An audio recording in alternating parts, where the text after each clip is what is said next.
So, here we are again. Um, your picture has been on the cover of virtually every major news magazine. You're written up in all the papers. And for years and years, it was Bill Gates, the boy wonder, the man America loves to admire, the man everybody wants to be. And now all your press is Bill Gates, the man everybody hates, everyone wants to gang up on. What happened? Well, I don't think it's accurate to say there's been a dramatic shift. Within our industry, we've been very successful, and we've set a lot of strong standards, had a lot of great products, and it's a very competitive industry. And so you're seeing a lot of reaction to that. But in terms of the publicity and the broad acceptance of the direction we're taking, I think it's more positive now than it's ever been.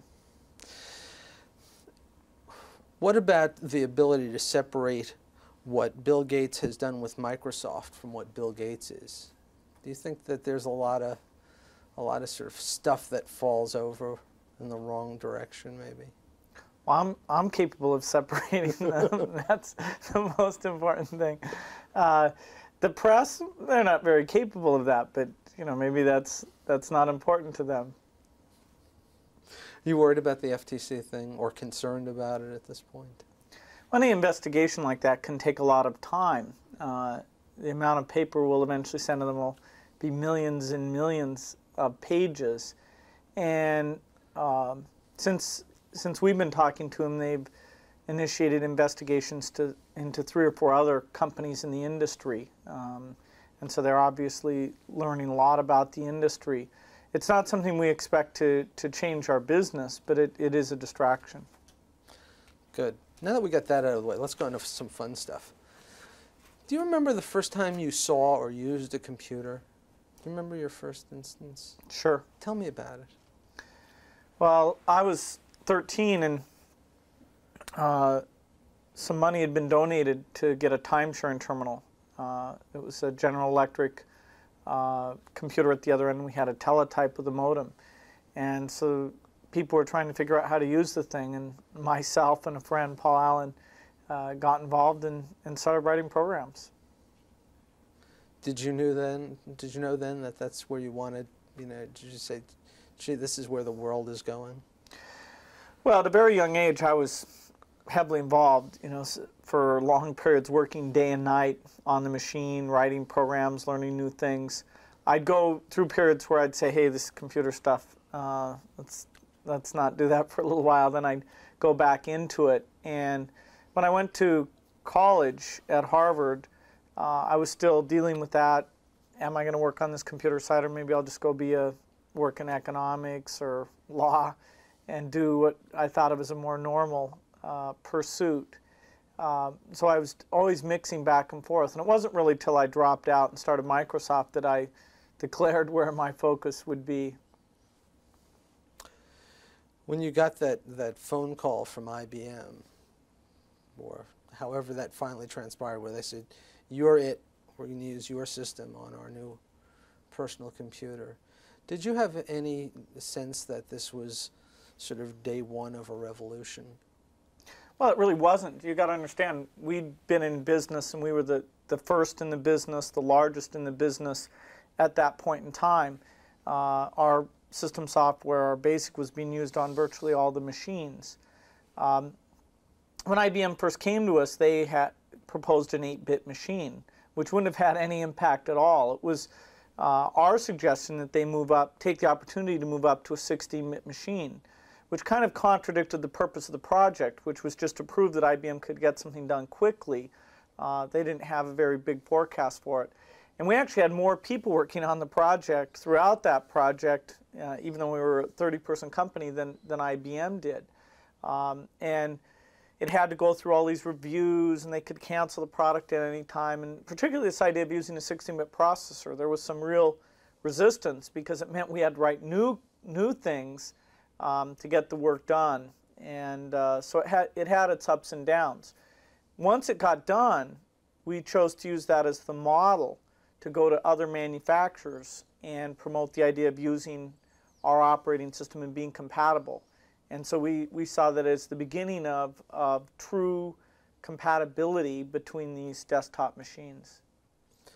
When you first got into it, when you first started Microsoft, what did you envision as the future of personal computing? Did you see a paperless office coming, or a computer in every home, an information powerful society? What were your views? Well, Paul Allen, my co-founder, and I wrote down that we'd see a computer on every desk and in every home. We saw the microprocessor, the chip that drives it, improving so rapidly that any access to information or processing of information would move into the PC, and it would be the tool of the information age. And so that general belief is what we've been moving towards these 15 years. Of those hopes and promises, which are the ones that you feel have best been delivered on, and which ones haven't been? Well, this is an industry where we talk a lot about ease of use and capabilities, and we still have a long ways to go to make these devices as easy as we'd like.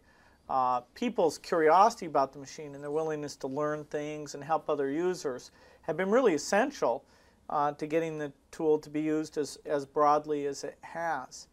And it's been an industry with a lot of ups and downs. All of our early competitors went bankrupt. Most of the early hardware companies are gone. There's been, during the 15 years I've been in the business, the number of companies that have come and gone have been incredible.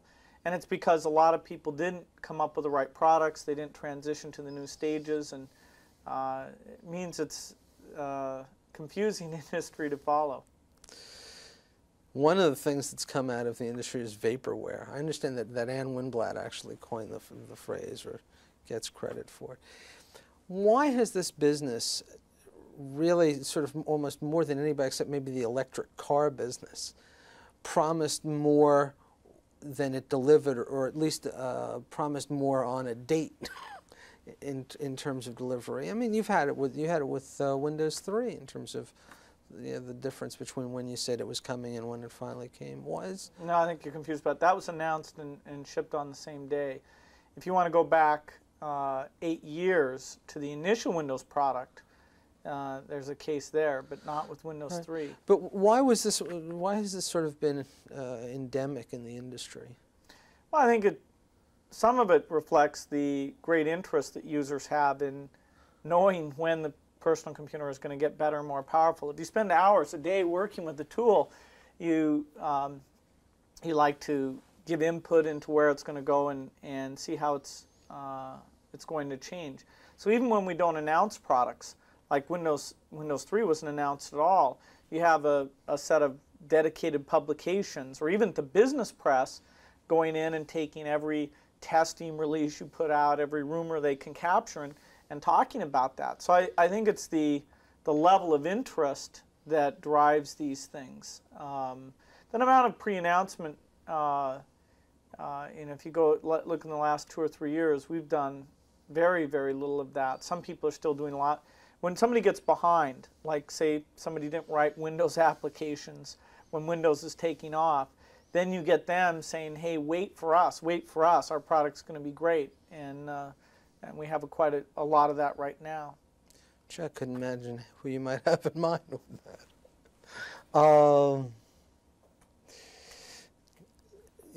Despite your participation in the Advanced Computing Environment Initiative, you're really now the defender of the installed base. You're the champion of the 50 million DOS-based machines. And when guys like Apple and IBM get together and say, we're going to bring you something completely new, and you have to throw out everything you've got, you've sort of become the defender of these 50 million out there. Was that a role that you went after, or has that just sort of happened? And how do you feel about that? Well, I think the installed base is the defender of itself. The investment people have in learning applications and buying equipment and setting things up is so immense that if anybody puts themselves into the position of attacking that, I think they're making a mistake. The position of improving it, certainly we need lots of improvements. And so the real question is, who can do that job of preserving what's there and taking it forward? Because we have built the system software that's used in the vast majority of those machines. We're in a good position. For example, we provide a graphical interface, and we'll be providing a lot of things like handwriting and so-called object orientation as we move forward. So we're in a stronger position to preserve it. But if you listen to people's messages, they're all saying some funny, vague way they'll try and preserve it too, because they know how critical it is. By almost every one of the studies I've seen, the Mac is still a lot easier to learn than any of the DOS machines, and some of the studies even say that it's still about half the time to learn applications on a Mac as window apps. That being the case, and I mean I know you produce on both platforms, but that being the case, why don't we have a situation where if the Mac is so much easier to use, they've got 90% of the market, and the IBM and compatible is only 10% instead of the other way around? What happened that didn't make that happen? Well, first of all, it's not true. I mean, to learn Excel on the PC and to learn Excel on the Macintosh, it's the same. The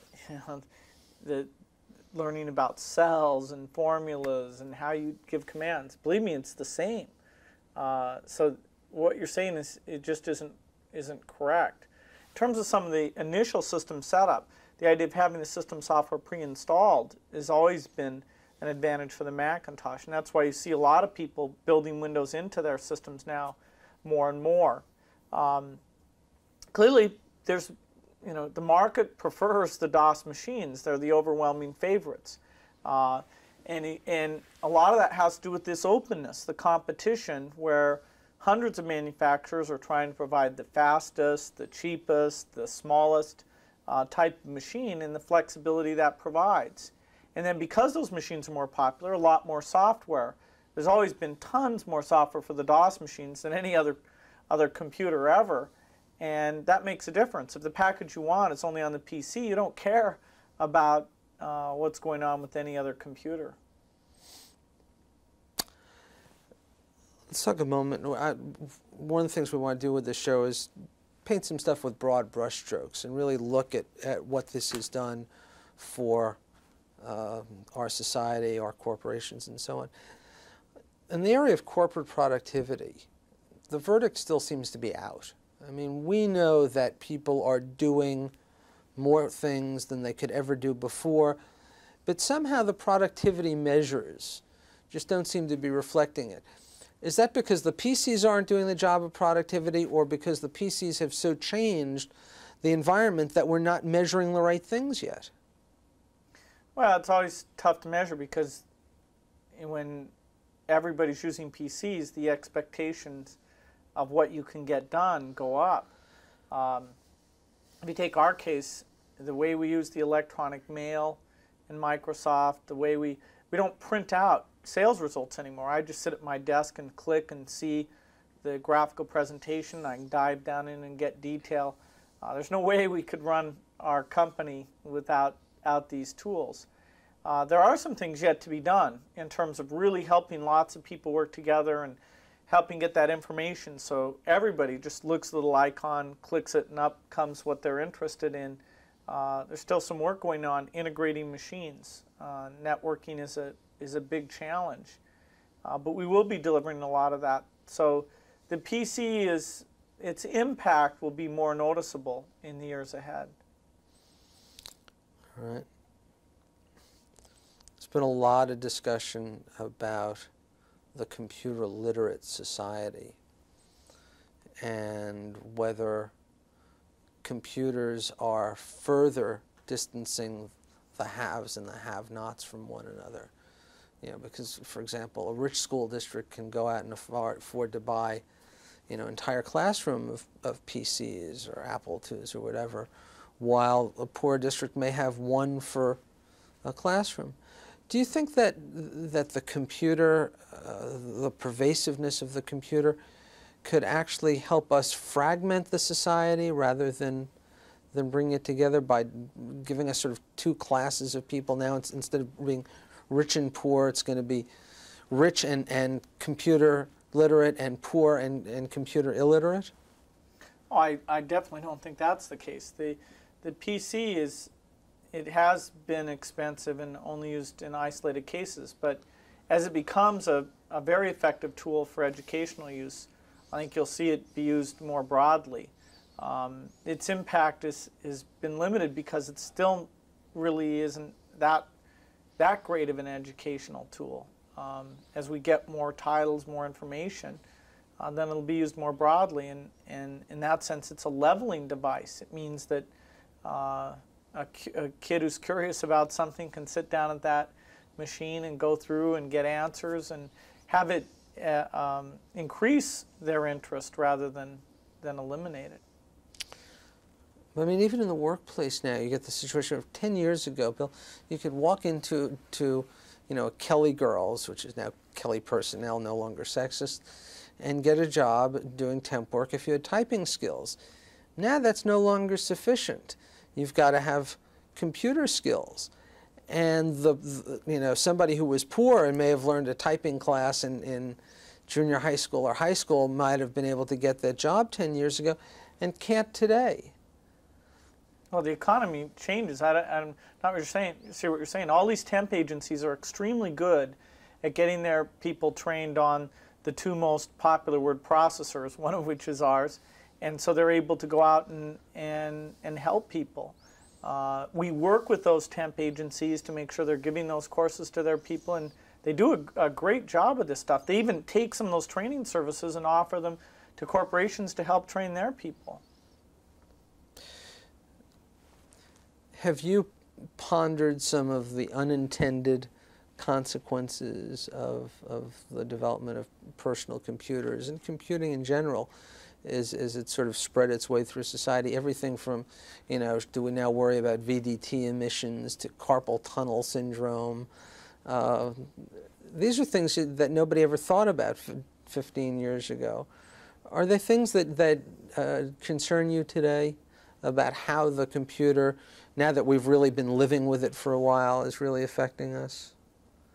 Well, I don't think those are things that I'm particularly focused on. I think the use of the computer as an educational tool is very interesting because it hasn't fulfilled its promise yet, and I think it can. I think it has that potential. And so we spend a lot of time investing in things that are going to make it more effective there. So there's certainly interesting issues in that area.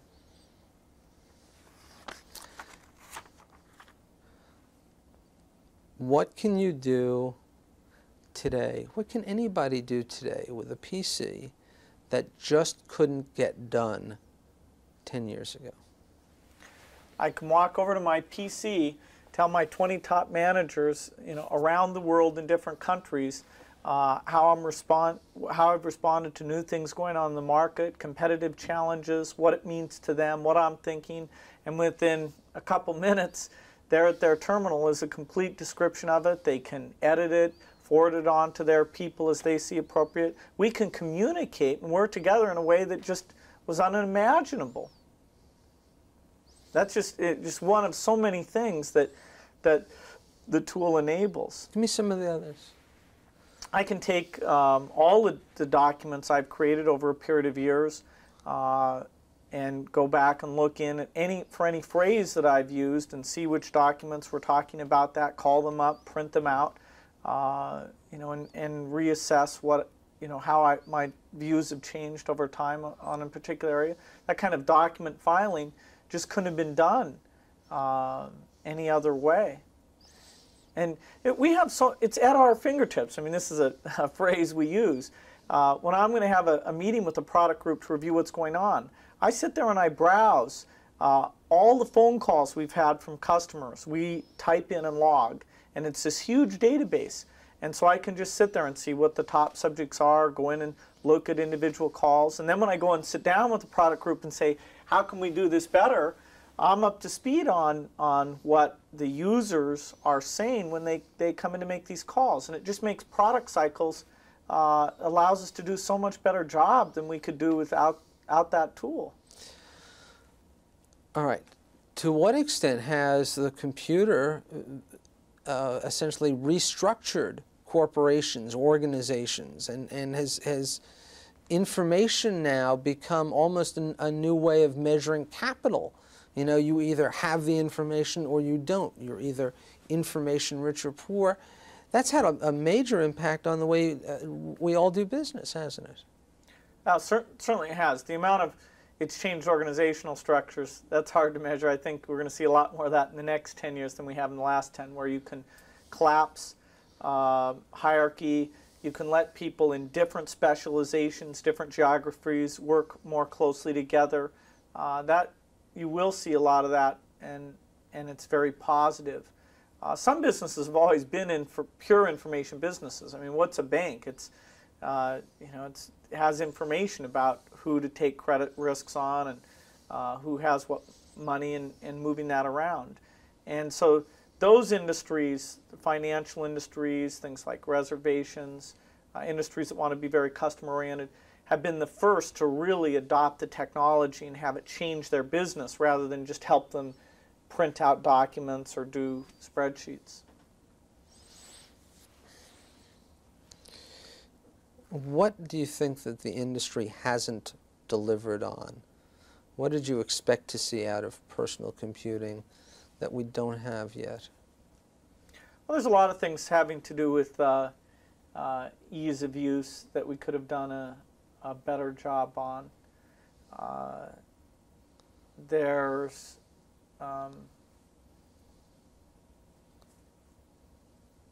all the things that I think are wrong, because this is what I come in and do every day. These are the things we're moving towards, building into the machine and doing right. And there have been some things like, can the phone and the PC work together, where what was done was poor and it didn't succeed, it didn't deserve to succeed. But I see that the possibility for doing better there. Is the PC something you would take into a meeting? I did, the last thing I actually wrote all the code, a lot of the code myself, was a little portable computer, a Radio Shack Model 100. And I thought people would end up taking those to meetings and having them to take notes. Well, it turned out having that keyboard there was kind of noisy and nerdy, and people didn't do it. So when you go to meetings, even the most computer literate are still walking in there with their tablets and taking notes. So now we're trying to change that. We're working on these handwriting machines that a lot of people are very enthusiastic about. And I think the main thing that the PC industry has to get better at is really getting a message out about what the machine can and can't do. It's a tough problem. It's such a powerful machine, and yet for the person just about to buy one, they need to know where it's helpful and where it's not. If we come back in 10 years, and hopefully we'll talk before 10 years from now, but if we were to come back in 10 years, what do you think we'll be doing with personal computers within the next 10 years that we're not doing today? Well, this whole idea of information at your fingertips will have advanced dramatically in that 10-year period. I mean, you'll come in here in my whiteboard that I write things on. Instead of being a whiteboard, it'll be a flat screen, and I can call up numbers, and I can handwrite on it, have the computer recognize that. I'll have a little pointer. I can sit here and point at numbers I want more detail on. The computer as an educational device, I think, will be very significant. All the pictures and sounds and quizzing to make history or science very interesting to most of the students in the U.S. will be there, that library, and so it can engage them and they can see exactly what they want.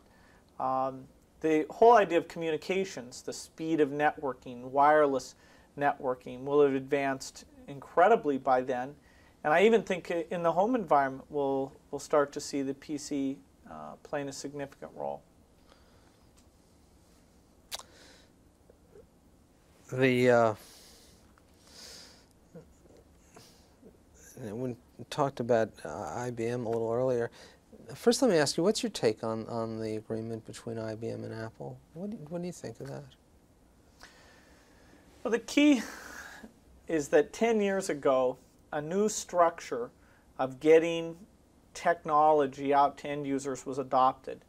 It's a structure where the latest chip technology gets put into a box by lots of manufacturers and competitively shipped to them. And the latest software runs on all those boxes, so it can be priced very, very low, even though it's expensive to build. So that PC approach, let's call it, although IBM's contributed so much to it, it's very uncomfortable to them because whether it's the chip value added or the software value added or just the efficiency with which people are getting computing, it doesn't fit their business model, the cost structure that they have. And so in some ways, a lot of the things we see IBM do are to move a little bit away from this current structure, which really is the triumph of the end user over the industry as a whole. The pace at which a new chip gets announced that 2 weeks after it's ready, 100 people say they were the first to have the machine. I go down to a warehouse and buy it for some small discount. That's technology moving right out to that end user. And these technologies have never improved so quickly, whether it's chips or software, which are the two technologies. And that's a challenge to the old computer industry. It's people are always amazed when they move applications down onto these PC networks, how great the development tools are and how easy that is for them. And yet that hardware is so much less expensive than what they would have worked with in the past. And so it's a time of challenge for all the old computer companies, some of which you've seen fading quite a bit. Now IBM is the strongest and the most important of those, so it will continue to play an important role, but it has to completely change itself. Do you think anybody had any idea 10 years ago when they first said, we're going to bring this box out, what the impact would be on the computer industry itself, on the kind of shakeout that would follow? Well, I can guarantee you they didn't. I mean, the debates we always were in back then were, okay, let's not put too many features in because they had a product called the Data Master for small business, and let's not do this because they have the Display Writer, which was for word processing. And this small group I worked with didn't have the Office mission. It was another group in a Austin, Texas laboratory, and there were battles with them. So the forecast, the way the thing was planned, it's just a miracle the thing got a 16-bit processor and the disk at all, because a few of the guys on the team really supported the idea of making this a more powerful machine. Okay.